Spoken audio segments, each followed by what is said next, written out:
Hello, my name is Abigail Sapir, and welcome to the Moon of Kislev, where I share insights and wisdom on the energy of this month.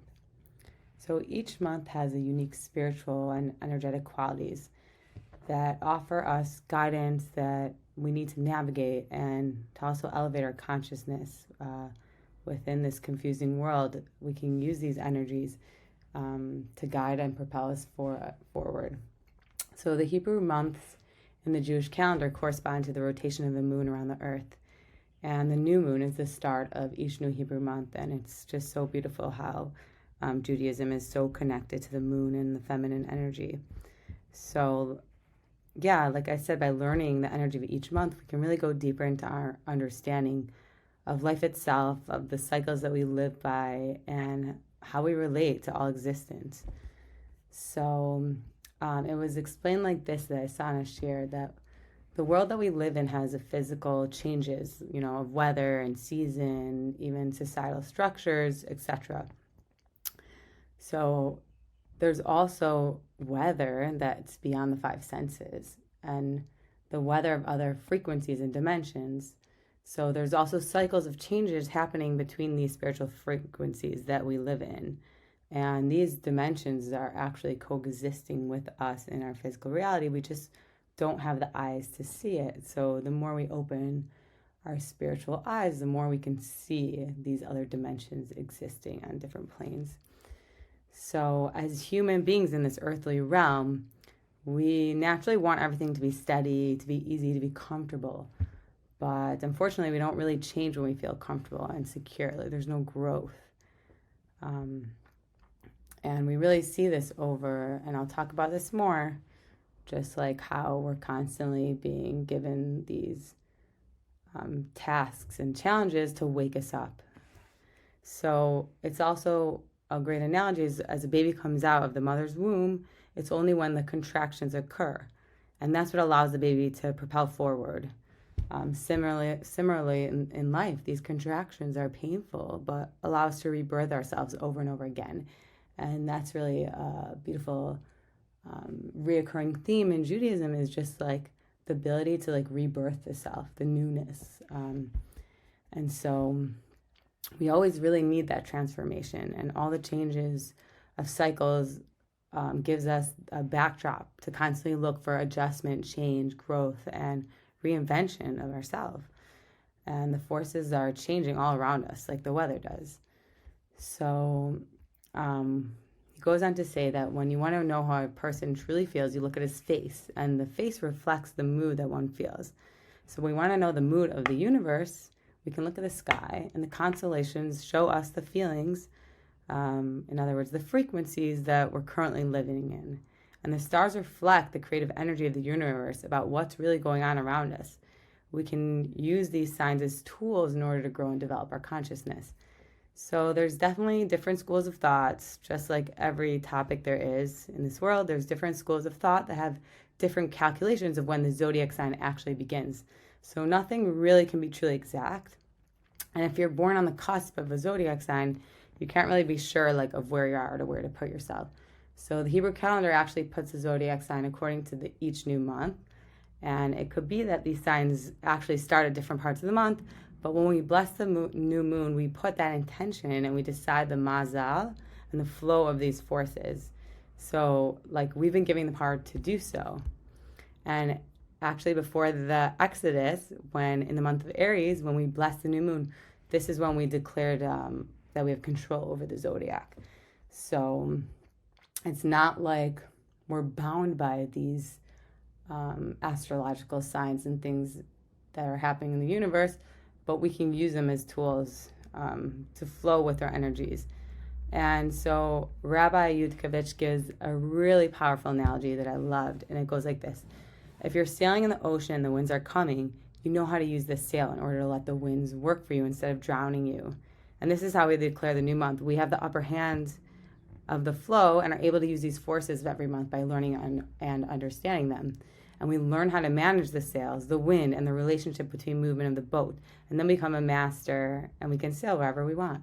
So I really thought that was beautiful, and that was the introduction. And I want to give a little recap of the last couple months, the new moons. So in Tishrei, we've reflected on the previous year as we welcome in the new spiritual and physical energy into our lives. And then the second month, Cheshvan, we internalized this newness and we had time to process all the movement and craziness of the Chagim that we experienced in Tishrei. And then we were hit with the repetition of devastating historical events of our Jewish people. And we went inward and understood the severity of our mission here on earth. And we also portrayed in Cheshvan incredible unity of the Jewish people. As we began to stand together, we were so divided, and we began to stand together and fight the physical enemies as well as the spiritual war of Amalek. So that was just a little bit recap, and now let's get into the vibrational frequencies of Kislev. So we've just entered the beautiful Kislev. It's a new horizon, a new hope and enlightenment. Kislev is all about the light that comes from darkness and the victory over it. The word Kislev can be broken up into two parts, kis and lev.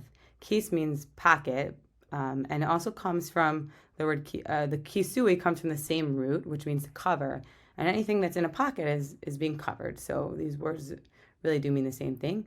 And lev means heart, which has the numerical value of 36. So Kislev means the 36 that are hidden. And there are many correlations here, and I'll mention a few connections to the number 36.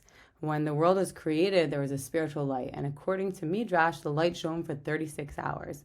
And when the light was hidden away for the tzaddikim in the time to come, it said that every generation has 36 hidden righteous people that sustain the world, and we don't know who these people are. Another beautiful reference to 36 is that on Hanukkah, we light 36 candles throughout the duration, not including the shamash. So let's get back to that light that I was talking about, the hidden light. So where was this light hidden exactly? And Rabbi Trugman teaches that there are a few places that it says light was hidden. The first place it was hidden is in the Torah. When we learn Torah, we're actually accessing the spiritual light of the first day of creation, and when we go deeper into our learning, we have more access to this light. Another idea is that the light was hidden in Shabbat. And we see this also. We bring in Shabbat with candles of light, and we end Shabbat with a candle of light as well. The other places light was hidden was in the light of the menorah. So the beautiful thing about light is that when we're in light, adding more light does not do much. You don't really see anything new when you put light on top of light. The things that we see are not where we'll find the message. But when we're in the darkness, light is extremely powerful. The light of a candle shines the brightest in the darkest of places. So from there, we can begin to see something new, things that we didn't see before. So we do actually have a greater advantage when light comes from darkness. And, when we fall into this darkness, there's actually a tikkun, a healing, or a spiritual fixing that really needs to be done. And we can shine a light into the darkness, the darkest shadows, to reveal something that we weren't able to see before. So on a physical, scientific level, it makes a lot of sense. But on a spiritual level, it's as if we need these shadows in order to reveal and heal what needs to be healed and complete. And we see this over and over again from the beginning of time. Just like, how we had to eat the fruit and of the tree, and we were expelled from the Garden of Eden, and now we're on our mission back to the soul, back to Hashem. So it seems that the hidden light is actually in these hidden shadows. So let's get even more into Kislev. It is an expansive time for our dreams and visions to come to life. It's really such a beautiful month. It has like a really beautiful rekindling energy, especially coming after Cheshvan, when they call it Mar Cheshvan, when there's no holidays in Cheshvan. And on a practical level, it's a peak time to take inspired action. It's about actualizing our purpose in this world. So many of us struggle with this question: what's our purpose in this world? That is the ultimate question, right? Why are we here? Why are we here? Especially to witness such pain and suffering, like what's going on right now. There's so much suffering in the world. There's so much pain. There's so much hate. But there's also incredible amounts of unity if we unify with those sources. And we're here to restore the fallen sparks. We're here to bring Hashem's light into this physical world.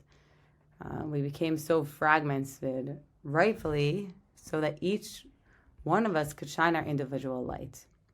So I heard a beautiful analogy. When everything is clumped together, it's like harder for each entity to shine. It's getting lost in the whole. So it seems like that's what we're here to do. Like everything had to break up into the smallest amount of little pieces that it could, so that each one of those pieces could fully shine in order for it to come back together like a puzzle piece. So it's about uncovering and shining our light. And the purposeful light will allow us to become reunited once again. So, in other words, we each have a unique purpose, individually and collectively. There's a beautiful, another analogy of the body. Each person represents a different organ, body part. So each one of us really needs to do our job in this world. If one organ fails, the whole body will suffer. Not that the body will die, but it will suffer. And every little thing that we do for our individual growth and healing, it greatly affects the collective healing. And I really want to stress this here because I don't know that everybody really understands this. The power of every single decision they make really tips the scale of the world. So when we bring godly light into our energy field, not only are we transformed, but we also affect and transform the world with this light. So it's really important for us to understand that we each have our own essential light that needs to shine, and that we have the power beyond what we could have ever imagined. We have such great power, and Hashem really gave us this creative energy. We were created in the image of God, in the image of Elohim, and that's the creative energy that He gave us to co-create in this world. So when we step into our light, we're empowered and we become spiritual warriors, and we restore these fragmented pieces back together, and we become unified. So like I said, we all have different unique purposes, and we really saw this come to life so much in the breakout of this war. It's all just so devastating. But it's crazy how and here in Israel, each person really just stood up and was like, what can I do? And people in America, people around the world, they really sought to find their purpose in this entanglement of a mess. More so than just we were kind of walking around sleeping a lot. And, the soldiers went out to fight. Others volunteered to help, to physically help the soldiers and the displaced families with whatever they need.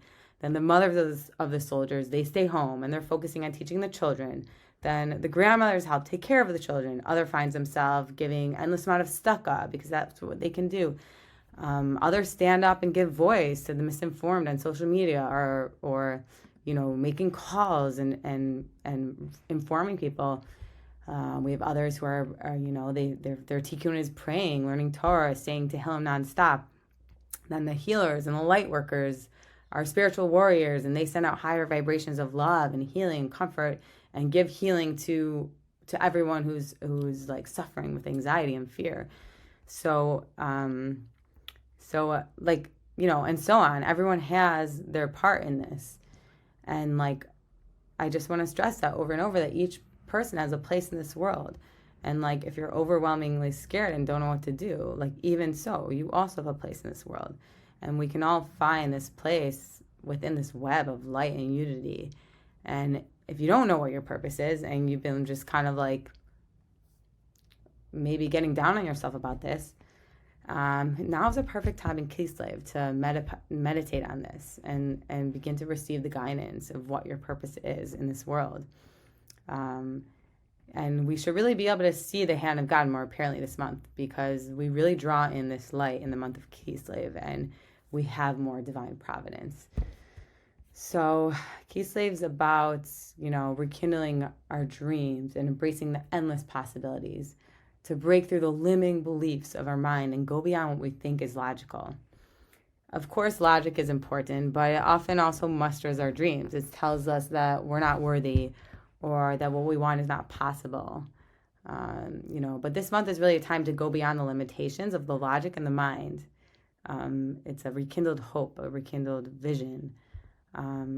And, in terms of the war, also, like, how many times have we been in this impossible situations of war and we came out stronger, unified? And we're still here. And this very truth teaches us that we really must never lose hope. Like, every generation, we're faced with these deep, disturbing challenges. And I don't think it's to victimize us. We really shouldn't be victims here. Like, we shouldn't play the victim. But it's here to wake us up. Like, that's all it's here to do. Like, Hashem has to constantly send us these atrocious things to wake us up like a million times, smack us in the face. Because, like, that's what it's going to take when we're walking around sleeping, like, when we're all staring at our screens all day. We need this slap in the face. And let's hope that we don't need more slaps in the face. Let's hope that during this time where we're feeling unified, that we continue to be, that even, God willing, after the hostages return home, that we'll still be unified. And I really believe that we will, because, you don't just overcome something like this overnight. This is going to take a lot of inspired action and being together to overcome this. And I believe, and many others believe and know, that this is the war of Gog and Magog, the final war before redemption. And we don't know, like, what else is going to happen, but things could get worse. They could get better. But we really need to do our part in sweetening the judgment to bring it faster. And we do this by, finding our light in this world and shining it. So, and this is why I'm also making this podcast, because, I'm not necessarily a teacher, but, I'm so interested in, the months and the sphere and the creation of the universe and the whole story, that I felt that if I'm learning all this stuff, it's really a disservice to the world not to share it. So I'm stepping into my teacher roles and beginning to share my wisdom and just asking Hashem to channel that down. So there's actually a beautiful quote that I wanted to bring us into the next thing, and it is by Melinda Ribner. I have one of her books called Kabbalah Month by Month. So, everything I'm sharing here is from various sources, but this is one of the sources that I use. And she says, it is faith, not the mind, that opens us up to new possibilities and new dimensions, enabling us to go forward in ways that we could not solely on our own. So this brings us into, like, the idea of emunah, like that with having emunah, which means faith, it really opens up new doors for us. It breaks through limitations. And, this time is the time to do that. It's a time to step into our dreams, bring our visions to life. And I do want to say that it's so, so important. And we all struggle with this. I know I do. Is to cultivate a pure mind, to make sure that, like, these desires that we're bringing to life aren't contaminated by the ego. And this is such a mission to break free of the ego. But we can really do this by surrounding ourselves with purity. So pay attention to everything you consume. I'm not saying, get off all media and don't watch movies, but really, like, be aware of, like, what you're putting into your mind. What are you putting into your mind? And so the media that we do consume in our environments have, like, such a great effect on the direction of our path. If we consume spiritual light, then we'll be more sure that we're on a righteous path. So that's just something really important to pay attention and try to make, like, good decisions. The more you make good decisions, like, every time you decide, okay, like, I'm going to learn Torah instead of watching this movie or TV show, you tip the scale. And every time you make a better decision, it becomes easier to make a better decision the next time. Okay, so every month has a holiday, actually, except for Cheshvan, which was last month. And these holidays set the tone for the energetic essence of the month. So now we come to the beautiful holiday of Hanukkah, a holiday of miracles that takes us beyond the logical mind. So that goes back into, like, the breaking free of the logic. So it's really no coincidence that, the Festival of Lights falls in the darkest time of year. There's more, the clocks change, we have more hours of darkness, and the darkest time of the year is the opportunity for the most light to shine. And I personally love Kislev Hanukkah. It's really such a beautiful holiday. It's like it feels, even though there's so much going on, it just feels like quiet and like it's like inside the heart and the body and inside the bayit. Like I feel that like lighting the Hanukkah candles really rekindles not only a light inside us, but the shalom, the peace in the home. So, yeah, it actually says that after Mashiach comes, the only holidays that we'll celebrate are Hanukkah and Purim, because they're godly revelations above nature. And Kislev is a time of miracles. The miracle was that we were victorious over the Greeks, and the Greeks actually represent the physical pleasures in this world. It says that Purim was a physical holiday, but Hanukkah was a spiritual war. And it's so relevant because we are really fighting such a spiritual war right now. We're literally fighting Amalek in the heavens, and the guardian angel of Amalek. So anyway, we see this over throughout generations, these wars, like where people try to take away our Jewishness, and they try to tell us that we can't do what we're doing. And, in Judaism, we're meant to bring spirituality down into the physical world. We're supposed to make space for Hashem in our lives to dwell. And, by doing this, we actually bring down the miracles. Without doing this, we give more power to the physical things, and they feel separate. And by giving part of the physical things, it means they win. This separateness is what brings suffering. So Hanukkah really was a spiritual victory. It was the rededication of the Holy Temple. And, we've learned this story many times before. Not only did we win the war and regain control over the Beit HaMikdash, this was in the year 164 BC, but the miracle extends further. There was only enough oil to burn for one day in the menorah, but legend tells us that it burned for 8 days straight. That's a miracle that goes beyond reason. It goes beyond logic. Any logical framework in this physical world, it goes beyond that, and that's the essence of God and miracles. And the Greeks, the Yevanim, they outlawed any spiritual work that was not logical. All they wanted was a physical, mundane world with competition and sports and so on. It was just the instant gratification. And the war that we won in Hanukkah wasn't just a physical victory. Like I said, it was a spiritual victory against the physical impure desires, against this instant gratification. And it wasn't logical that we would win at all. We were totally outnumbered, but we had a great amount of emunah. That's why it's a holiday where we go forward with faith and we see the miracles. We also, it's a month to be grateful and see the miracles with the little miracles that happen every day. Because everything is a miracle. Our life is a miracle. Birth is a miracle. The fact that I didn't get hit by that car is a miracle. So, and just the fact that like I'm breathing life, the life force that exists within me is a miracle. So our eyes begin to see more greatly the miracles of life within us and the miracles of nature. And although we had a lot of suffering from generation after generation, we as a nation always prevailed. It makes no sense that we survive persecution after persecution. Like the Jewish people are a living miracle themselves. We're a walking miracle. And I take pride in being part of this nation. So Hanukkah is really a clear reminder that we as Jews are that miracle. And so this month, it's all about leaving the chains of the logical Greek mind and opening ourselves up to more expansive truth and emunah. And if we draw down the light of God within our field, then we feel the emunah inside us, and we're almost untouchable. So another beautiful thing is that is about the Beit HaMikdash. So we don't have it physically anymore, but this month we're really supposed to redeem the sacred temple within ourselves, and that goes back to lighting the candles and the peace in the home and the heart. And our holy temple is really just a representation of the inner visions that we hold dear.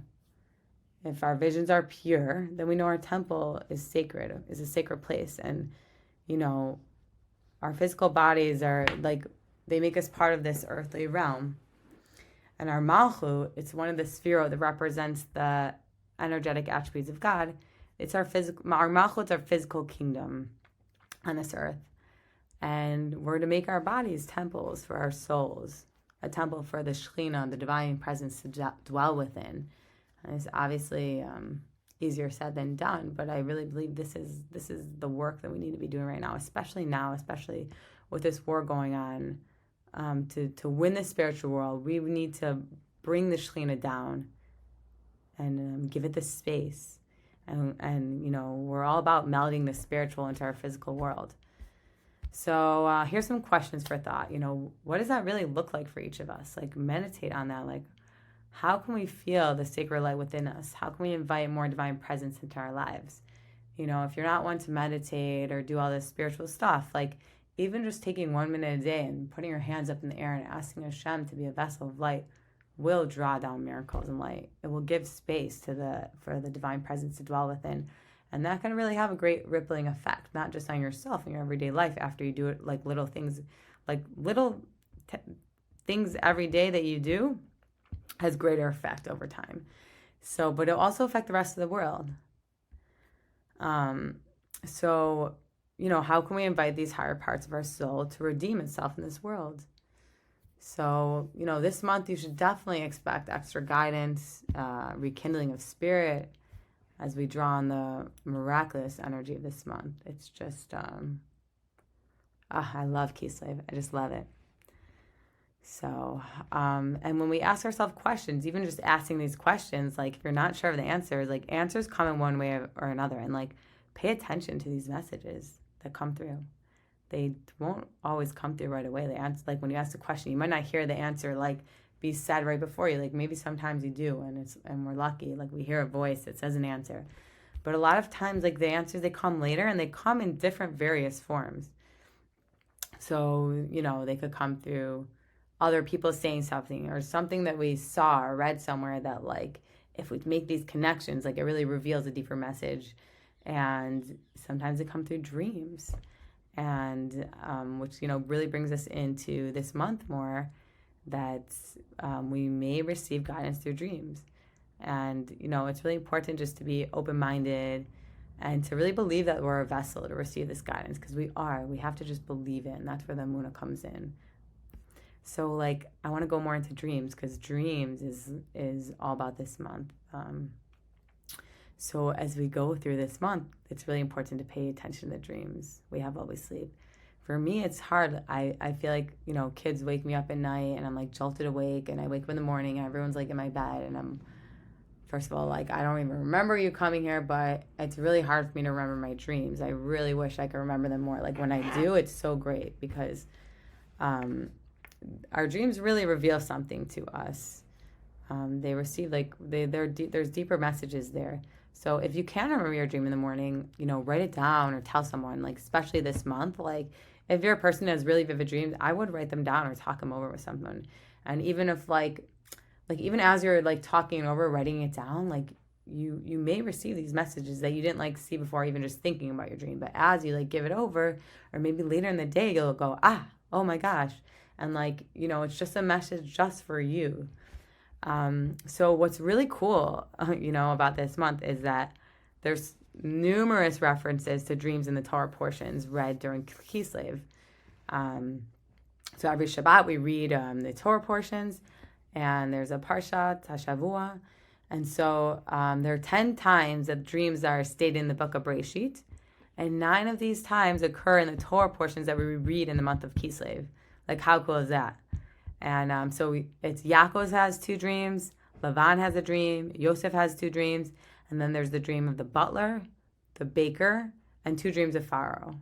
So in Parshas Vayetze, when Yaakov is traveling and needs to rest for a night, he places stones around his head, which actually then it like goes into one stone, and he falls into a sleep. And he dreams of a ladder reaching from the earth all the way up to the heaven. And on this ladder, there are angels of God ascending and descending from heaven to earth and back up to heaven. And God speaks to Yaakov, and he reiterates the promise that Hashem gave to his grandfather Abraham, that the land of Israel is promised to his descendants. And this is like really powerful right now, like going through the beginning parsha where we're hearing of the covenants of Hashem, like giving us this land.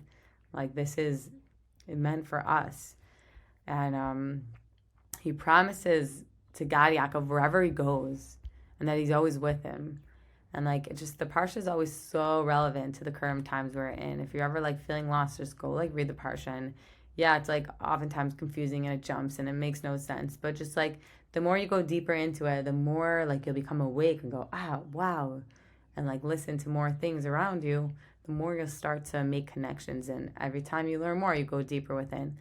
So, so also the fact that he promises to guide Yaakov wherever he goes, like that also shows us that there's more divine providence this month, that like we'll receive this guidance, especially if we look for it. Like expect to receive it without it, but like how much more when you're like open to it, to receiving the guidance and believing yourself worthy, then you will receive it for sure. So there's also in Parshat Vayeshev, we see the theme of dreams continue in the story of Yosef and his prophetic visions, that they come from his dreams. Like a lot of prophets received their visions during dreams.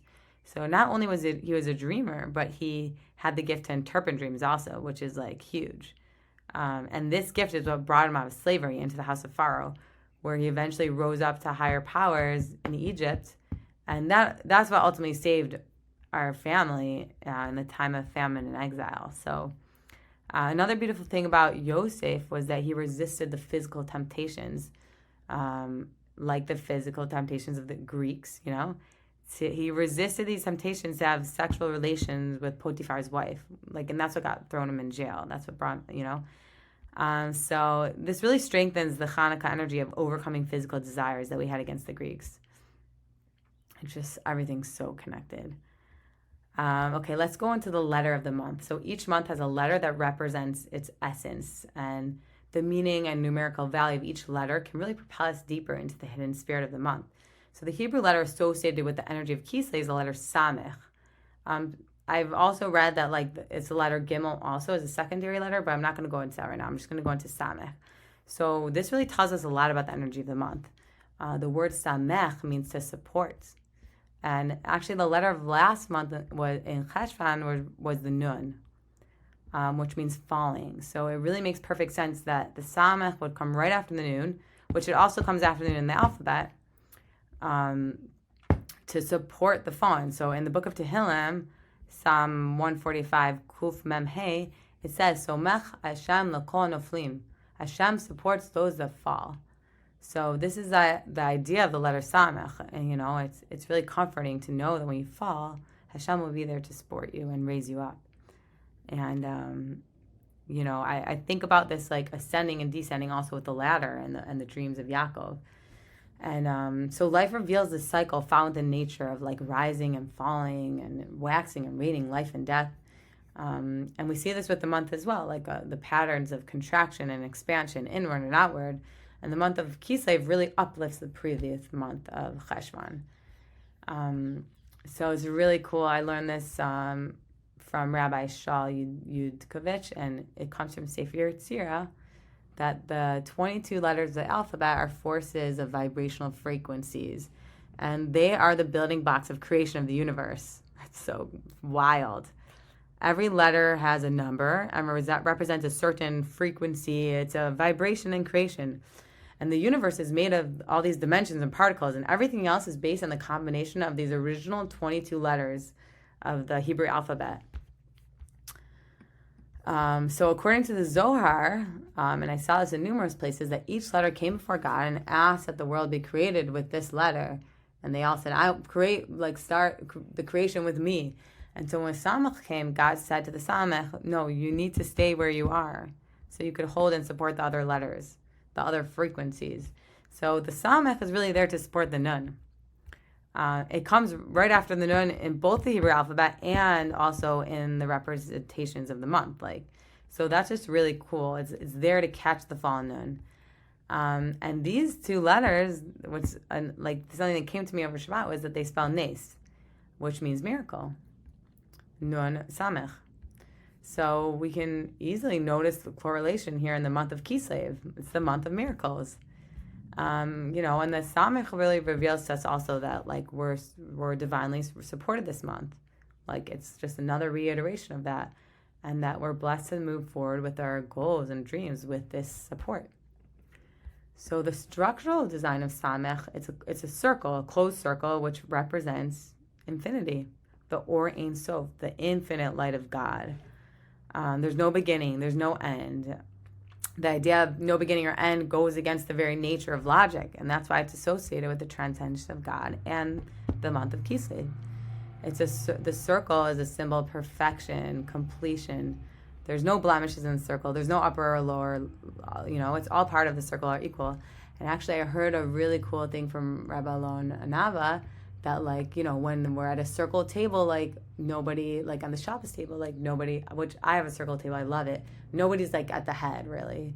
We're all just equal and around each other. So that's just a beautiful idea also. And Rabbi Alon Anava also says that the Samech, so we have different levels of our souls. The lowest level being Nefesh, and it goes into Ruach, Neshama, Chaya, and Nechida. So we all really are, on the lowest level of Nefesh.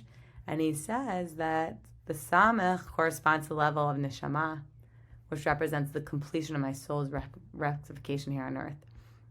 So that's just pretty cool.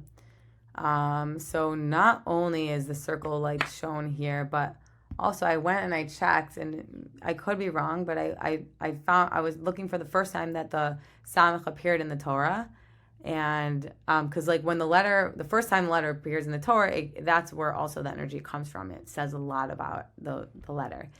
So the first time the letter that I found was in Hisovev, which means in circles. It could have been, the Samech could have been in any other word that didn't mean in circles. But it just further gives energy to this idea of in circles. So many also say the circle is a clear representation of the wedding ring, and the covenant with man and wife, and also the covenant of God and the people when he gives the Torah. Okay, so I love this. What I'm going to say next is, so it's the Samech is the 15th letter of the Hebrew, of the alphabet, and its numerical value is 60. So where do we see this come out? In the Kohen, the Kohanic blessing. So I'm going to read a quote from Chabad.org. The numerical value of the Samech, the 15th letter of the Aleph Bes, is 60. In the priestly blessing reciting every morning, there are 15 words and 60 letters. When the Kohen blesses the people, he must... So first of all, that's just wild, That's tying the 50 and the 60 together. And then it goes on to say, when the Kohen blesses the people, he must put his two hands together. And he makes a circle with his hands. And according to the Mishnah, there are 30 bones in each hand. And then when you put those two hands together, 60 when they're joined. So other references to 60 is, they say sleep is 1/60th of death. A dream is 1/60th of prophecy. And this ties back into the dream and sleep state.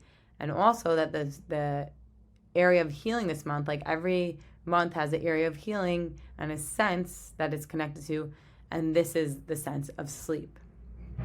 So, sleep is so important. And when we sleep, we're actually putting a lot of trust in God. So it ties into this theme of emunah. Because if we're partly dead, if we're 1/60th of death, that means we're really letting go and trusting that Hashem's going to wake us up in the morning. And it's why we say Modani too, because it's such a miracle that we woke up. And, it remains it's a complete mystery of what actually happens while we're sleeping.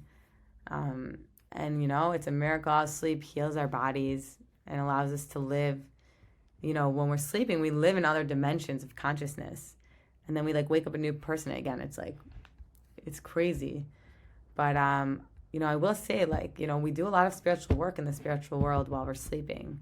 Our soul is able to, ascend into higher worlds, and we're just, our dreams might just be this movies being, played on, But we don't really know what's really happening, but we could expect that we're doing a lot of spiritual work and that we're healing. The body really heals while it sleeps. So, it's okay to get extra sleep during this month. Don't feel bad if you sleep an extra hour. I think it's actually good.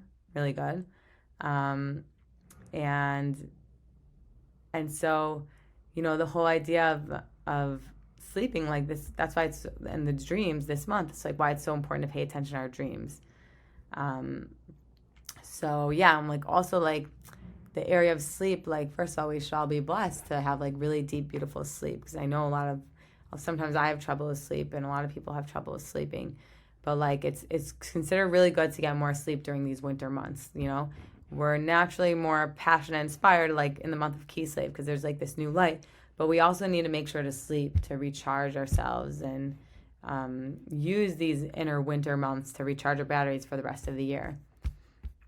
So another cool thing about the 15th letter of the Aleph Bet, Aleph Bet spells Av, and like I saw somewhere that that it's correlated to the 15th of Av, which is known to be one of the happiest days of the year, and complete days, and so this also gives like importance to the letter Samech. Okay, moving into the tribe and astrological signs. So the tribe associated with Kislev is Binyamin. Binyamin is the second son of Yaakov with Rachel. And in Melinda Ribner's book, she reveals this cool idea, like I didn't see anyone else talk about, but his name, Benyamin, translates, when you break it up into Ben and Yamin, to the son of the right. And it's also like the right is like the south, and the Sephirotic chart, like the right has chesed in it, expansiveness, loving kindness, victory. So there's all these energies in there. And it actually, like originally when Rachel was giving birth, she knew she was going to die. So she yelled at Ben-Oni, son of affliction. But Yaakov didn't want like these negative connotations to be with the name. So he changed his name to Benyamin, son of the right. And so Binyamin, especially, he was the only son of Yaakov that was born in the land of Israel. And just like Israel has higher levels of divine providence, it just goes further to show that so does this month of Kislev have these high extreme levels. And like each tribe has a part of the land that was given to them also. And the land that was given to Binyamin has in it Har Moriah, like the location of the Beis Hamikdash. So that's just extremely powerful and special, and just also ties into everything, into the story of Hanukkah, into the Beis Hamikdash, into the power, this powerful month. So that's Binyamin. In terms of the constellations, so we go through 3 cycles per year of the 4 elements, which are fire, earth, air, and water. And so last month was water, connected to water. And Kislev is a fire sign, which makes perfect sense. Fire is the essence of Hanukkah, and we have a connection to this spiritual fire this month. So it makes, like, everything makes so much sense. And the zodiac of this month is Sagittarius. And in Hebrew, it's called Keshet, or rainbow. Keshet means rainbow. And the zodiac symbol of Kislev is the bow, which refers to both the rainbow and also the archer's bow. And it actually said that the tribe of Binyamin was the most gifted with the art of the bow and arrow. So according to Greek mythology, it's Sagittarius is represented by the mythical creature, the centaur, who's half man, half horse, and who hunts with a bow and arrow. So I was thinking, what does this mean? Like the idea of half man, half animal creature. I think it really exposes the difference between the animal and the human soul. And like the human can actually hold the arrow and use it. Like the horse can't. Like the horse is like the back part of him. So the human, like we have the power and ability to direct the arrow, direct where he wants to go in life, direct the arrow, direct the horse. We hold the reins of the horse to direct it where to go. So, this is like our human desires, our goals, our dreams. And the arrow expresses this idea of exploring beyond what the animal soul can do. Like we can reach beyond limitations, and that's exactly what we should be doing. So what else? Sagittarius is ruled by the planet of Jupiter, which is known to have very expansive energy. And it's funny, every night, like, because we've been like coming outside when we hear lots of planes, the kids like to, like the army planes going back and forth from here in Gaza. And the kids like to like look at the planes and say they're like rocket ships and spaceships. And so we've been like staring at this star, like we're like, wow, that's like such a shiny planet, like what is that? And we've been seeing it every night, like right above us. It's so bright and beautiful. And we checked on one of those star apps, and like below and behold, it's Jupiter. So that was like just a cool like moment where I had with nature, and like just connecting to this Jupiter energy. So so that's everything on the month of Kislev. And also, I wanted to add that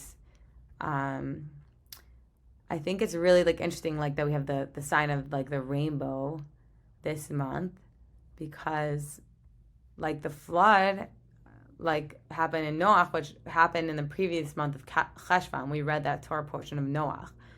So like this month being like coming after that month, and represented by the rainbow, like it's like it was a blessing for us to see the rainbow after the flood, and it was a symbol that it would never like create a flood like this again and destroy us like that.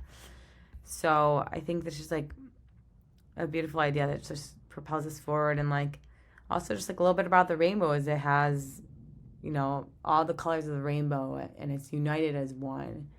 So we can use this as just to really give us like strength and continuing to unite ourselves, and like seeing all people as one and not judging each other, and just like knowing that we're all part of the same rainbow. So let's talk about just like a few practical guidelines, like to sum it up, because like, okay, we have all this information, now what do we do with it? So let's do a little summary. So practical guidelines are to just like take the time of Kislev to meditate upon, and receive guidance. Like know that it's here, and just like open yourself up. Be a little more open. And like there's different ways you can get more open. Like you can meditate, you can put your hands up in the air, you could dance, you could do yoga. These are things that are good to do every day. I like to do these things all the time every day, because they really keep me in that state float of creativity, and they help me like ground my malchut. But they also like open us up, so you could do like heart opening exercises and just feel more open, and to see the hand of God like more apparently in the everyday miracles. Practice your gratitude. Maybe have a gratitude journal where you write down the things you're grateful for, because like the more gratitude you show, the more open you become, and the more blessing can come in. So really count your blessings. And I think we all have been counting our blessing, considering everything that's really going on. I want to say actually just like a beautiful thing that I've been wanting to share somewhere, but I didn't really share anywhere yet, was that like, I've been like, when I lay in bed with my kids at night, when I'm putting them to sleep, a lot of times I just feel that like naturally, like I could be somewhere else in my thoughts. Like I'm physically there with them, but like emotionally, spiritually, mentally, like I'm somewhere else. So, and then I've been thinking about like the hostages, like some of these children or some of these new orphans, and I'm like, just like heartbroken. And so I decided like, wow, like I need to give so much extra love to like my children and my loved ones. And if you don't have children, just like your family members in general, just to really be present, because like, and really like give them extra hugs and like spend a little more time there. And it's been really powerful, like being present and powerful, because I also feel like not only does this strengthen my relationship with my loved ones, but it also gives energy to the rest of the world. It gives out love. It sends it to the hostages. It sends it to the orphans and the people suffering. So because like they can't, maybe hug their child. So like I will hug mine more. So in feeling like just like more present in my love. So every time I feel like other thoughts coming in, I'm like, no, I push away, and I'm like, I'm just present, like sitting there looking at them, being with them. And I've really felt like such a deeper connection. So that was just something like I wanted to add, random, that I just wanted to share somewhere. So, this month we can like light candles every day, even before Hanukkah, make fires. Like me and my husband, we made a fire at the beginning of this month. And like, I don't know, just something about the fire within, it just wakes up and it makes you feel so connected. So like, it's good to like stare into a flame. Like right now, before I gave this podcast, I actually lit a candle, to bring in the spirit energy and to like, help me like elevate the conscious and draw down, the light. So you could stare into flames more, and even just like meditate on light itself. Like, close your eyes and and see light coming in and all around you above your head, and bring this light into your body and just like visualize it all around you and draw it into your field. Um, and like you will begin to feel the spiritual fire burn and draw it within you. Like you will if you do this every day. Ask Hashem daily to be a vessel of light to flood in. Like ask him, say out loud, like, Hashem, like help me be a vessel of light to do my purpose in this world. Like meditate on your purpose and like go for your dreams, go for your visions, take inspired action. That's really what this month is about, is in taking inspired action. And do things that expands our consciousness, like anything that feels expansive you could do, because like it is an expansive month. And like if you don't have any dreams, give yourself time to dream and make new dreams. Like envision a new world. Like sit and visualize what a new world looks like for you. What does Mashiach look like for you? What does your inner temple look like? What are dreams that maybe you once had but were stifled by society and by reason and logic? Like you just like get back to these dreams. If you can't take action, then just like start to bring them back into your life. So, yeah, thank you so much for listening. For those that stayed on for, I think it's been like an hour, but these are the energetic frequencies of Kislev, and I really hope to do this every month and to share this wisdom, because it's so relevant in our lives, and it can really bring so much guidance. So I'm sending love and light to each and every one of you, and please share this with a friend if you thought it was inspiring. And I hope your Chodesh Kislev is a beautiful month.